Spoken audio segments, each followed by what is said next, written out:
Horizon Forbidden West is a sequel to Zero Dawn in every sense of the word. Not only is there a fresh new take on Aloy's story and world to explore, but it also houses a bevy of new gameplay changes and upgrades that makes navigating its massive map just a tad bit easier. For this list, we wanted to keep everything as spoiler-free as we could, so while there are certainly going to be a few surprises here, there are a few late game changes that we'd rather not go into at all until the general audience has had time to sink in their teeth. So for now, here are the biggest gameplay changes from Horizon Zero Dawn to Horizon Forbidden West. A few new traps have found their way into Forbidden West, most interesting of the bunch being the vertical traps. Meticulously planning for an encounter is core to Horizon's strengths, and silently laying traps for enemies to run into has always been an excellent tactic. But unfortunately, flying enemies could previously evade all of your ground traps. Using a new vertical trap allows you to ground your winged opponents with plenty of ease. In Zero Dawn, there was no way to speed up or change the time of day. Forbidden West adds this feature by allowing you to rest at one of the many shelters scattered throughout its massive world. So if you're like us and prefer to scout out areas in broad daylight, then this feature should certainly brighten your day. You can't pinpoint an exact hour you want it to be, but you can choose morning, afternoon, evening, and night. That's good enough for us.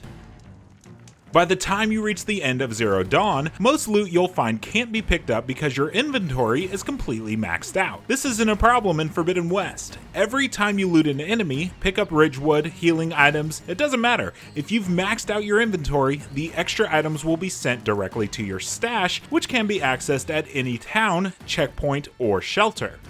Speaking of sashes, they exist now. Forbidden West has a lot of weapons and armor that all need upgrading, and luckily Guerrilla Games took this into account and decided to let you keep all of your loot you find in the world. They also make great restocking stations for items like Ridgewood and healing berries. Zero Dawn was pretty limited as to where Aloy could climb. She was beholden to marked yellow handholds that only existed in very specific areas. It's a bit more open in Forbidden West, but of course not anywhere near what you would find in an Assassin's Creed game. In Forbidden West, pinging your focus will reveal exactly where you can climb, but these handholds are still fairly limited to existing only where the developers feel you need them, such as when you're platforming through a quest area or reaching a signal tower. You'll have to ping a lot to discover where these areas are, or you can just tweak the visual options to always have them highlighted.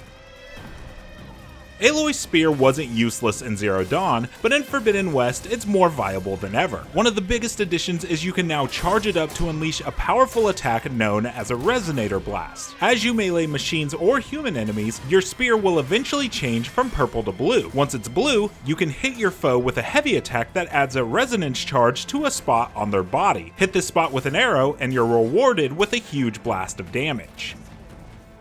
Charging the spear up with melee attacks is also now easier than ever. The warrior skill tree includes several nodes that not only boost your melee damage, but also unlocks melee combos. One combo could break an enemy's block, another causes Aloy to spin to hit multiple enemies at once, and even one has her go completely wild, attacking one enemy in succession incredibly fast.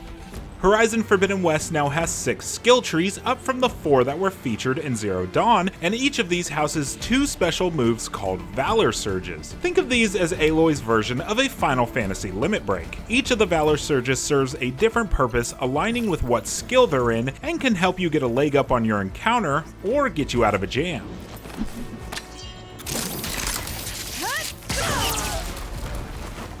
Because Forbidden West is a lot more vertical than Zero Dawn was, in terms of climbing up on high spaces, Aloy nabs a glider called the Shield Wing pretty early on. The Shield Wing can basically be used from any height and has 0 limitations on how long it can be used for.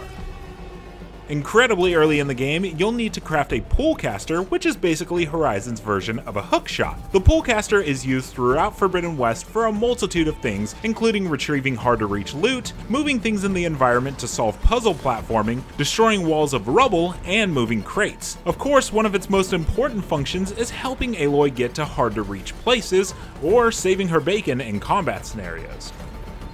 You can swim in Horizon Zero Dawn, but you can't dive. Forbidden West now has fully explorable areas hidden in its depths, complete with secrets and loot. Aloy can't hold her breath underwater forever at the start, so your diving adventures need to be kept to a minimum. You eventually get a device that lets you breathe underwater forever, and that's when the real deep sea diving begins. The focus device is a lot more useful this time around when scanning machines. In Zero Dawn, you could look at specific pieces, but it required you to slowly pan your camera around to find the different parts to see their weaknesses. Forbidden West makes it a lot easier. Now, once an enemy is scanned, you can tap around the parts using the controller's D-pad, and you can even highlight the specific part to keep it glowing after you've turned your focus off.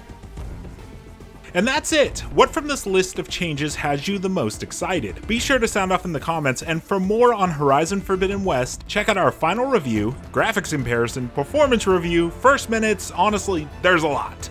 And of course, for much, much more, stick with IGN. Shall we?